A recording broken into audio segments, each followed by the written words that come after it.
to move ahead and start the webinar now. I think we're just a few seconds before 11 o'clock. So welcome to the business mapping webinar that's focusing on creating your first business map, or possibly your second, because you may be somebody who's just kind of come along after using the tool and gone away and come back and want a refresher.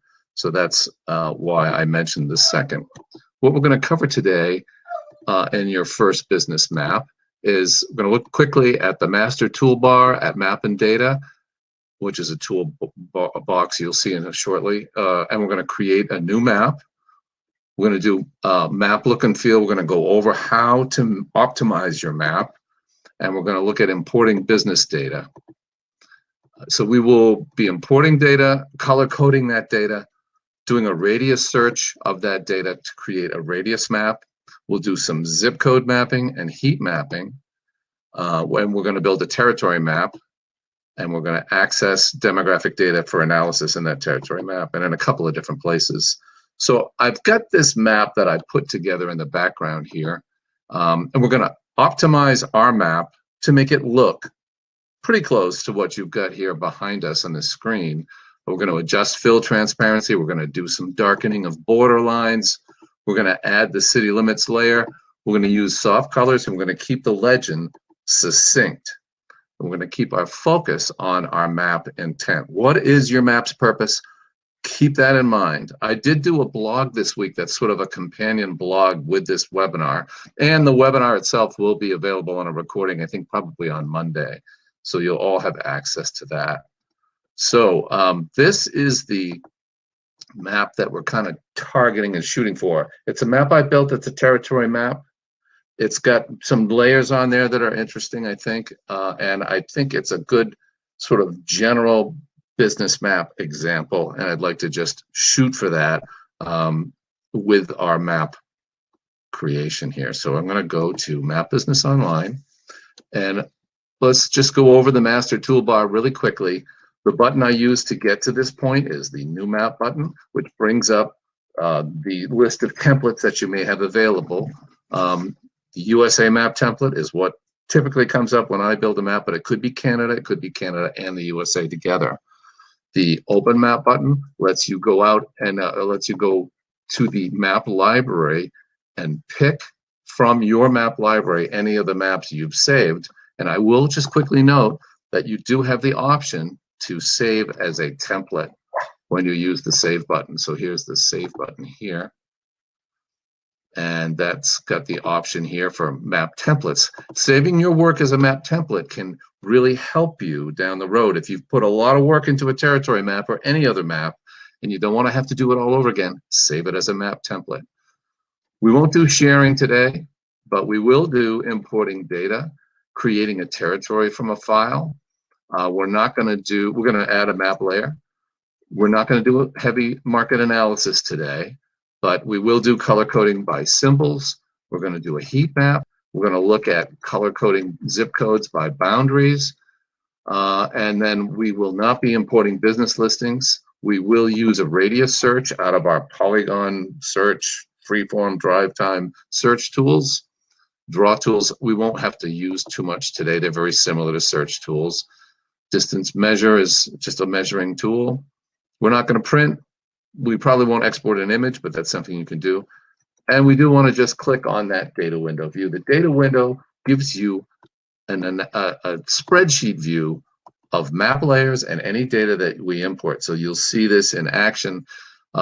We can also export data from the data window. That's where you would go to get a view of data, whether it's a filtered view, a query result, but you can export that out right there. So we're going to work with the data window a little bit. We're not going to do routing, and then you've got the help button there. Up here in the upper right is your navigation scroll bar where you can push things into the map, zoom in and pull back, zoom out. You also have the ability here with those blue buttons to go to the previous view or go back and forth from view to view. You can click the United States flag to get out to a national level. and you can click the button to the right of that, which is a world zoom level, and that would enable a full out world view, and then we can click the return button to go back. Now, but what's most important in the scroll bar is the magnifying glass view. So you can use that magnifying glass to zoom in. It's just basically a zoom tool. And then when you're done using it, just click it to turn it off so you can move on and do other things. And some of which we're going to do right now. So we're going to go to Map and Data. We're starting a new map. And so when I start a new map of the United States, the first thing I do is I turn on the state layer and think about how I want that state layer to be applied. So let's turn on the state layer. It shows up on the map. Everybody sees the states. We go over to this little edit gear. By hovering over the layers and map layers, we have an edit gear associated with each map layer. And by the way, I'm just going to mention, I always keep my map and data on custom view. I mean, you can use some of these other views, and I would experiment with them when you have time. I leave it on custom view. I don't mess around with the other layers. So now we're going to go back to the state layer, click the edit gear, and that brings us up into a panel that allows us to edit the look and the feel of how those states appear. Under General, I can immediately go in, and I do this. I make my state layer thinner, and I make it dark, typically black. And then I uncheck the fill, because unless I'm using states to build a territory, I don't need the fill to be there. It's superfluous. It doesn't really serve a purpose. But you might want it in some cases. Maybe you don't want a background map in your map, and so you don't want to see the street data underneath your states. You can also go down into any map layer and adjust the labels. Down here, down below, any of these labels where you would find zip code labels or county labels or state labels, those are called auto labels to us. And you can adjust the size and the color of the labels. So let's make them blue, and let's get rid of the shadow and the italics. And so we're going to then go back to the map and data view here, and we're going to look at the zip code layer. To build some of these map views, especially territory, zip codes are critical.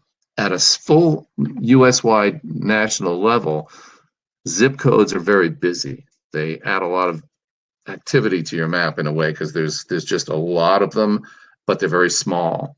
And so they become more valuable as you zoom in. With the zip code layer, I want to adjust the look and feel of that as well as I start my map.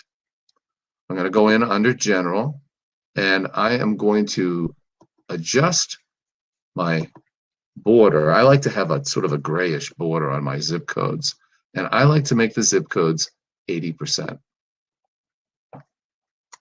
So there we have the zip codes. Now, we could look at labels for zip codes as well, and considering the zip code labels, they can be quite a lot of them. So if we go out, take our little start labeling from option here, you can see right now they won't start until you're in at the multi-county level. But you could change that to the North American level, and then you could have your zip code labels start to show up. And I sometimes put my zip code labels at sort of a rusty red. Just, it's a matter of personal preference how you want all these things to look, but give it some thought and try different approaches. With my zip codes kind of adjusted, I think I'm ready to start looking at my map and deciding what I'm going to do next. So a lot depends on your map purpose. If you're building a sales map, you're going to be pulling in sales data. If you're building a real estate map, you're going to be pulling in real estate accounts and houses and that kind of thing. So think about what it is your map point is and focus on the data and the look and feel that you want to match that. Think also about the audience. Who's going to be viewing your map? So let's go to data. So we're going to import a data set. And before we import it, I'm just going to show you quickly It's a list of hospitals. That's theoretically, in this particular map situation, hospitals are our customers. And so we've got a list of facilities here with address, city, state, zip, and extra data, numeric values that I've put in here, some sort of classification data. That all comes along for the ride. So we are going to navigate through this button, the data set button, to plot our data on the map and begin customizing our map to match our particular need. So we browse to where that data is, and I pick my data, and then I click next. This will bring up a wizard, and in the wizard you can match these buckets that have drop downs to the information that MapBusinessOnline is looking for. So when I go down this list, address is fine, zip code is fine, city and state, city and town is fine, but it missed my state data. And you can see here that at the top of my state column, I put ST. So it didn't recognize ST as state. So you can just navigate to that, drop down to it, and put that in. And I'll glance through, look at the rest of them, and then move through my next stage here. This is where you're working with a little bit more supplemental data and what you can work with in MapBusinessOnline. If you have a customer ID, a unique ID, then you can use that unique ID to make data set updates easier down the road. If that's a process you can read about in some of our blog posts. I'm going to change my customer ID here to facility because that's the column in my data I want to match to name. Then I have 5 flexible fields where I can put my own data, your data, in the map. And so you can choose whatever that is. And I've got numeric values, sales data, and let's say staffed beds. And then I plot the data. So now MapBusinessOnline is going to take all that information and put it on the map in the form of dots. It tells you that there are 1,560 locations plotted, and there they are on the map in a yellow dot on the map, and it brings up the data window view. Just so you know, the data window corresponds to the map. So if I select a point on the map, it's highlighted on the map, and it's highlighted in the data window. There's connectivity there. The labels will open up, and you have a little bit of information. You can see those. There's the information we suggested that we chose to put on the label, and I'm just going to close that for now. And because I highlighted that one item, I get this little toolbar. Right away, the first thing I would do is change my symbol. I like to use my own personal preference is blue or black if I'm just putting on just symbols, and then I make them a little bit smaller. And right away, when we look at our map view, that immediately gives us one type of map, which we call a dot density map. If you bring in a set of data, especially as you get into thousands of data points, your data is clustered in, typically it's in urban areas, but it could be other things depending upon what you are using for data. And that is what I would call a cluster map. It's also a customer map because you've got customers on the map now. So those are 2 types of maps that we're already sort of looking at and building. You now notice that there's a legend on the map, and that little button right there that I'm hovering over is the legend edit gear. I can go into this function, and if I lose my legend, I'm going to just delete it, just so you can see, because sometimes we get calls. People are like, where's my legend? There it is right there. Edit legend, show map legend, update map legend, and it's back. So if I lose my legend, that's where it is. I can go into a drop down like this and choose the layers and edit those layers. So I might immediately go in and say medical facility, change the name because that name represents what the data was when we brought it in. So I can change that, update the legend, and I can just get rid of anything to do with states or zip codes because I don't think a map viewer gets a lot of value out of that. So now we've got a legend that's started for our map. I will note there are places where you can go in and change that symbol. So you've got it there in map and data. You've got the ability to change the symbol, change the color.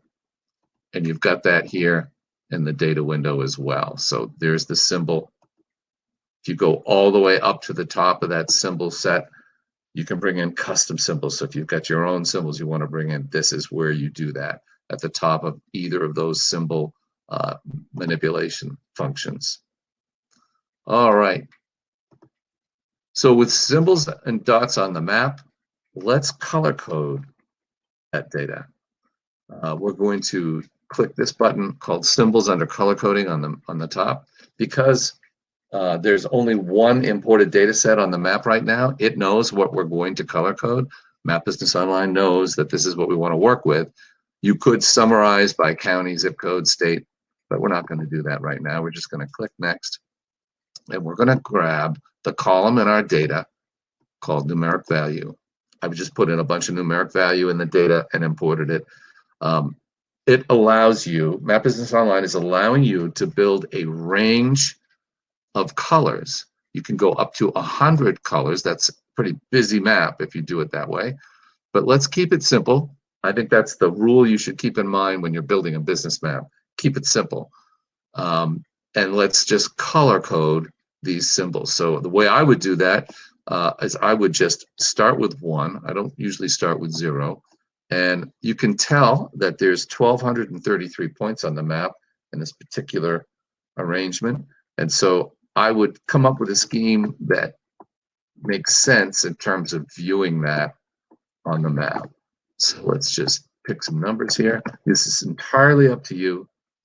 You can then go in and choose what you want your colors to be. And so I might start with like gray as my low number, and I might make blue my middle number and keep red as my top number. And I would change the sizes depending upon what you want to emphasize on the map.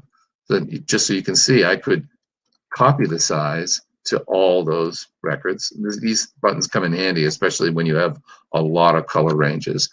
But in this case, I would probably have a graduated sort of incline in size. So let's go like that, maybe make it 40, and click Done and see what it looks like.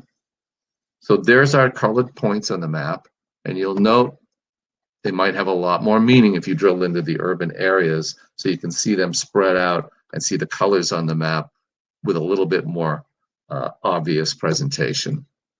Just something to think about. Now we can add layers here. So we've got the ability to add map layers that might actually add value to the map. So you've got highways. If I put the highways on, you'll see them cover the map.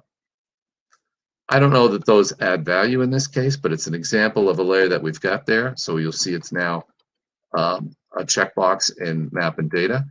Going back to map layers, I could add the city limits. And I often find city limits are valuable in a business map. We all work with cities a lot, but you can see them in the background here. If I uncheck my data and I uncheck the zip codes, I've got the city limits layer. I would probably go in and adjust the city limits layer like I did with zip codes and states. So I'm going to go up here and I'll make the city limits, we'll make it, well, let's do a little light green on the outside, and let's kind of like, I like a brown sort of feeling for my cities. This is entirely up to you. And again, transparency is important. I think it softens the colors. It also shows you information behind all the information you've got here. So now we've got colored points on the map. We've got the city limits layer. We can choose to have the zip code layer on or off. And in this case, we've got it off. We're going to do one more thing with those colored points. I'm going to use the heat map button. Heat map establishes a level of intensity on the map related to the data set at hand. And again, there's only one imported data set, so the heat map button knows which one that is. You choose which column. Let's just go to that numeric value again and click Done. And now you've got a heat map view showing the intensity of data at any given point on the map. So this is what a heat map looks like in MapBusinessOnline. Again, you can go back and adjust that. I could make it smaller. I could change the color scheme. Just another way to look at it. Similar to a weather map, but it comes in handy, especially with sales activity or maybe an epidemic. Not that any of us know anything about epidemics these days. So once you've done that, you click done. And if you wanted to go back to the symbol set we had before, just walk yourself through it, click done, and you're back to it. And you could also go back to any of these points here, and by moving the size or adjusting the color, it'll get rid of the color scheme. Another way you can get rid of a color scheme is to clear it up here. So you can open that up and just clear it. So the next thing, I'm going to actually put that back to a color scheme, just so I have that a little bit later. And then I'm going to turn off my imported data layer. Actually, no, one more thing I wanted to do. So one of the things you can do with points on the map is create a radius map. So here, the drop down for search tools, and in this particular case, we're going to grab a circle. Now you could plot it here by manually placing it on the map. You could also put the point in by address. So you could say 100 School Street, Columbus, Ohio, and click and find the address, put that address on the map, and now you've got a little toolbar, which is the same, that has a button called circle, and it's pretty much the same as dropping manually a plotted radius on the map. If you click circle, you can choose the mileage that you want for the radius, add that to the map. You can see that the circle is there. It's got a fill. And so now we've got a radius map that's analyzing data in a particular area on the map.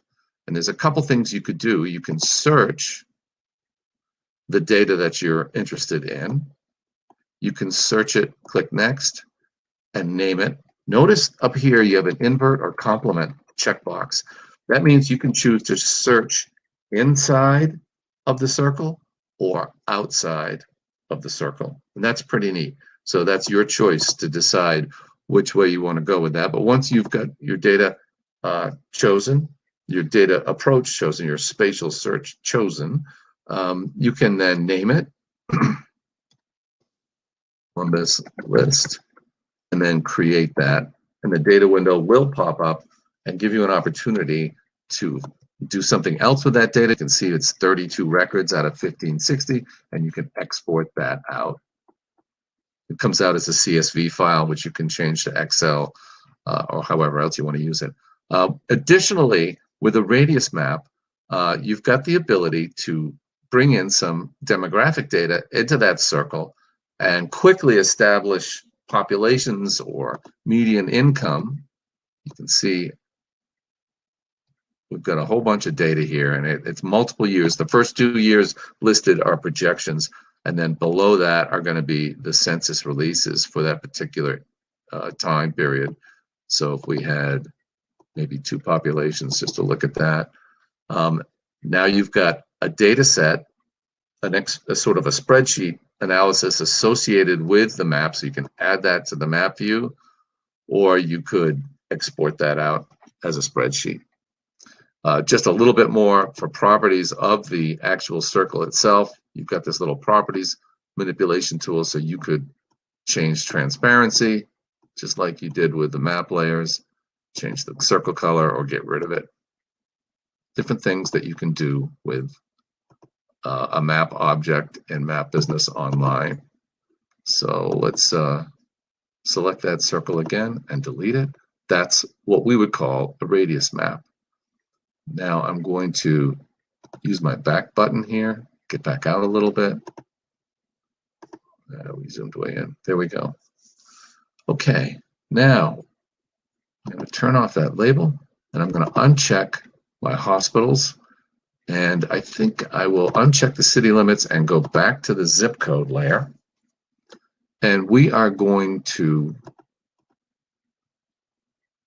now color code our zip codes based on the data that we imported about hospitals. This boundaries color coding option brings up the list of map layers that are on your map. We're going to select zip codes, and we are going to color code based on the hospital data that we imported, and we're going to choose which column of our data we want to color code on. And again, as a rule, I keep it simple. Do 3 or 4, maybe 5 colors. You get a lot more than that, you're going to have a busy map. But it's up to you, and it's up to what you think is important. Of all these zip codes that we're going to color code that have data in them, the most data is in this, the numeric data is in one zip code with 1748. That's what that's telling you. Map Business Online is letting you know that's the range. So again, I would choose numbers that make sense to me in terms of a spread that my map audience is going to feel comfortable viewing yourself in their perspective. Notice that it gives you some color options down below, so you can choose to have a gradation, and you could also go in and manipulate that gradation a little bit. And I think I'm going to make it a little bit more powerful by adjusting the colors. But this little tool down here for color scheme is kind of cool. Map Business Online now has given you a zip code map that shows your numeric values in a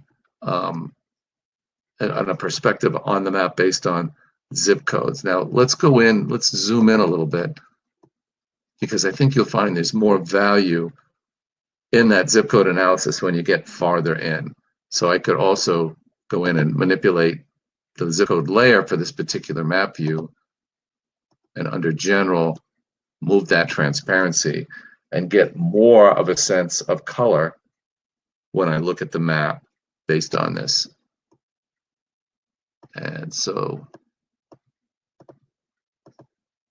that gives us a sense of that. And I want to actually, let's get the legend back here. I turn off my little zoom tool, get the legend back. I turned off the zip code layer. So I am going to drop down to zip codes, show that, update it, and turn off my data again. So update map legend. Close that, and then turn off this. So now you've got, again, a legend that's associated with the map. In this particular case, it's highlighting the zip codes. And again, I would go in and bring up that zip code layer in the legend, and I would change it to this numeric value zip codes. And I do that to make it more succinct. Don't put superfluous information on the map if you can avoid it. Whatever text you put on there, make sure it's spelled right.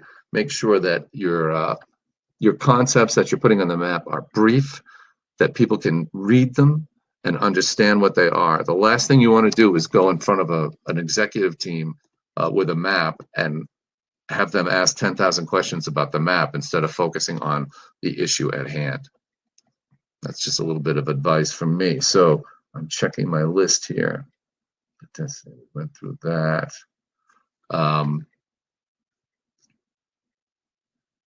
Zip code map.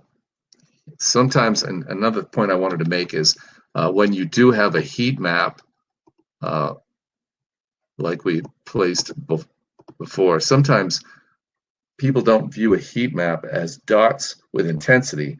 They view a heat map as zip codes with colors.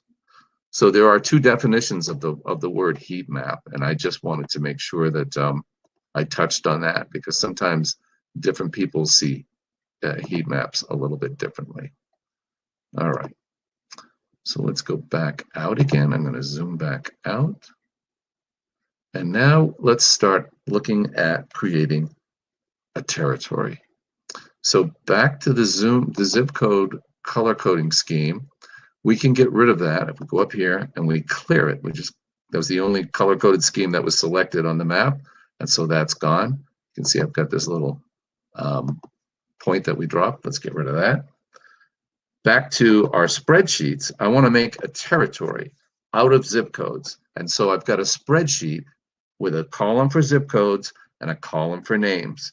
There's a whole bunch of information in the middle here that's not zip codes or name that can come along, but we're only going to use those two columns to create this territory. If you were doing it by county, you would have to do county and state because counties are not unique like zip codes are. Okay, now we go up to the territory button here, adding to map. We're going to click that button and we are going to follow the bouncing ball and go through our wizard until we get to our browse button. And we're going to browse out to where our territory data is. It's that one. And I'm plotting this. So I'm going to click next. Now, as you get proficient with Map Business Online, you might want to go just to plot. If you know what your data is up to, you can often just click the plot button and go right at it. But I like to make sure that things are going in the right buckets. And when you're importing territories by zip code, you want to make sure, you can see right there, it's got the right column, which would be this column. Again, you get a little preview of your columns down here. There's my zip code, so I match that to that. I don't need place name, and I don't need primary state, so I can call it none. You may not have to do that. It may make no difference in your outcome. I like to keep things clean and not have a lot of questions. There is a little checkbox up here which you should leave checked. That does eliminate point zip codes, which are not helpful to building territories on a map. That's a whole big subject about what zip codes are. There's boundary and point zip codes, and there's a series of blogs on that, which you're welcome to go to. Click next. So now Map Business Online has got it queued up and ready to make territories.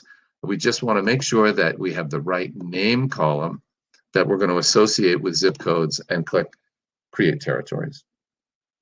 In comes our 4 territories, and I can click Done there. And immediately the data window presents the list of those territories. And I'm going to go right into one of those territories and click that little arrow to the right. This opens up the data window's analysis view of your territory. All of them have the same analysis view in there. And so you take one of those territories, and now you can change what Map Business Online thinks is important by clicking Choose Column button in the lower right. It opens up a little database tool, and this is so that you can develop your own analysis of your territory. Let's get rid of primary state and primary county and filler, which are not usually necessary. And here we can drop down and access. You can see the data we've imported is there if we wanted to access imported data, but we can access demographic data again. So you could bring over for a given year any information that you think is important. Let's see, we have median income is usually right there. All right, so there's median income, and maybe you want some level of population of something. And so you can bring that over into your analysis, set the data columns. And now every territory that you've got in your territory map has the same data scheme in those territories. So that's completed. You've got the ability to export that out if you want to export it. And we can look at our territories on the map.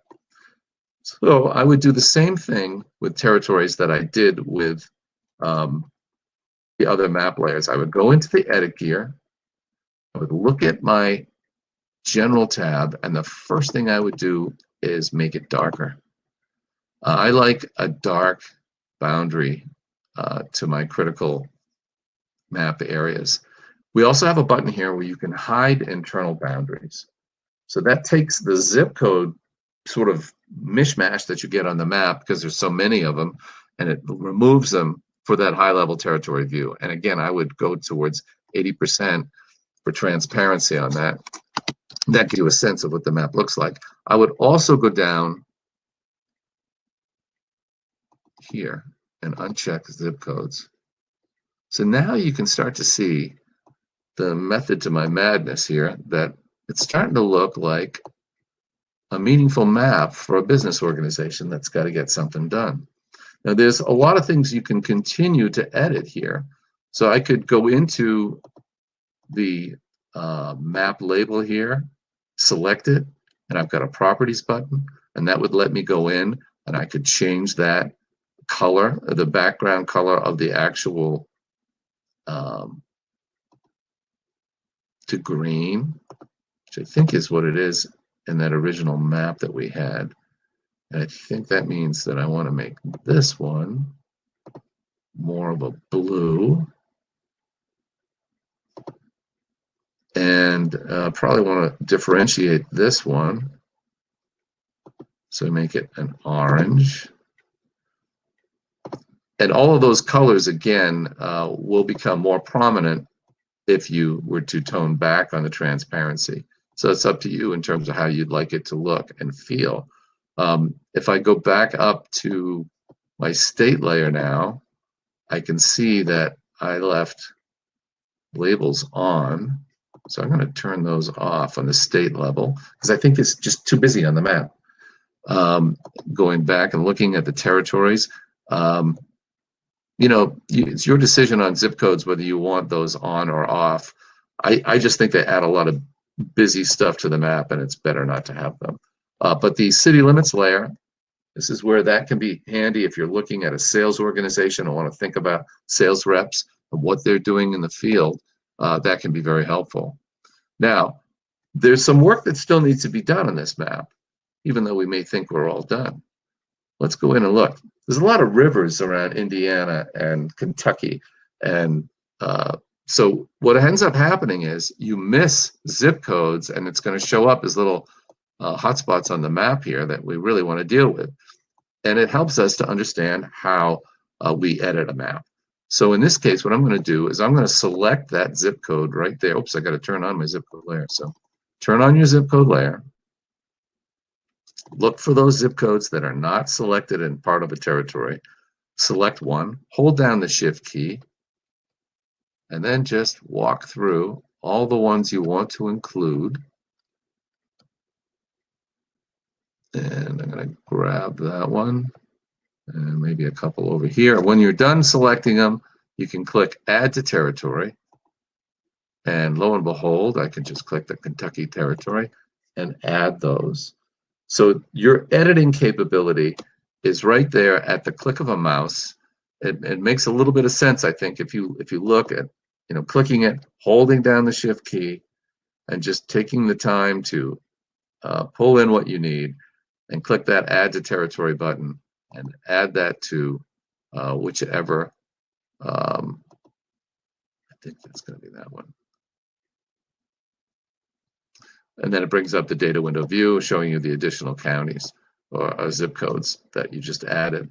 And doing a similar function, I'm going to move to the right a little bit so that you can see another way to actually create a territory. Why don't I just mention that when you do this, when you grab a zip code and hold down the Shift key like that, and let's say we get, and you click Add to Territory again, it does give you the opportunity to create a territory that way. So that's another way you could create a territory. So let's call it Territory 6. So now we've got Territory 6, and we're building that to the right or to the east of where we were initially. But another thing we could do is we could go up here and grab a search tool, in this case, a polygon search tool, and we could just grab a whole bunch of zip codes all at once, get as close or as far away as we want, but any zip code we touch is going to be included in this list. And if I go back up to the beginning and then just let go, brings up that little search question, which zip codes, which layers are we looking at? We choose zip codes, and then we've already named it. And in this case, I'll choose update, and we're going to update Territory 6. Click Edit. And we've created a new territory using the polygon tool, which is a very easy and quick way to build a territory. And it gives you, an opportunity to kind of look at what you're doing and how you're doing it. You no longer need the polygon once that's done. And now let's just back out a little bit. I think a little bit more to that sort of view I had before we started editing. All right. I think what we were really looking at initially was that sort of view like that. So if we go back and turn off the zip code layer of all that green, and then we look at our map view here. So we've built territories that look like that, and you can see the dots are not on here, so I'm going to put my data on, and I'm going to go back up here and color code, which is already going to be in place. And there's our business map made from scratch and optimized. The key functions and ideas that you want to keep in mind is keeping it simple, making sure that your map speaks to your issue at hand, and make sure you understand your map audience. Presenting a map to the warehouse team is different than presenting a map to the executive team, and you should keep that in mind while you do this. Your legends are important. Keep them succinct, and any additional text that you add to the map, if you add like a text box and with other information, keep it simple, spelled correctly. Don't give people a reason to have to wonder what they're looking at. Now I'm looking at some of the questions here. The recording will be available in a couple of days, so you'll be able to go back and look at that. When you have multiple data sets on a map, how do you adjust layers up or down? You can actually take in the map and data view, and you can move layers up and down. And so that sometimes can be helpful in terms of which layer trumps another layer. And you can do that just by grabbing them and moving them.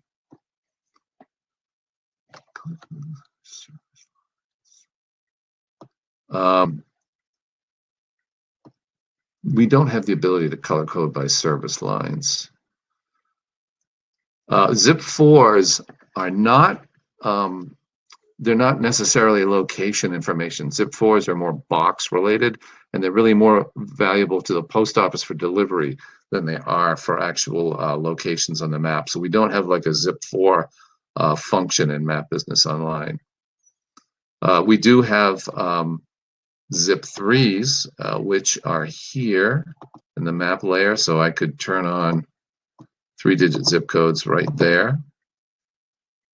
And that's a whole nother world that you would have to optimize and think about, but it could be valuable with a map that you are preparing for a particular set of people.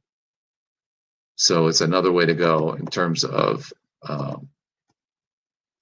map layers. There will be a recording, and I think that is all the questions I see for right now. So I'm going to wrap it up. We'll send that recording around in a few days. You're going to get a newsletter, and it's going to be in that newsletter. There'll be a link. I thank you all very much for taking the time to watch this video, and I hope it was helpful. There's a blog, a companion blog out there too you can read, and that'll have a lot of the concepts that I've talked about. All right, take care.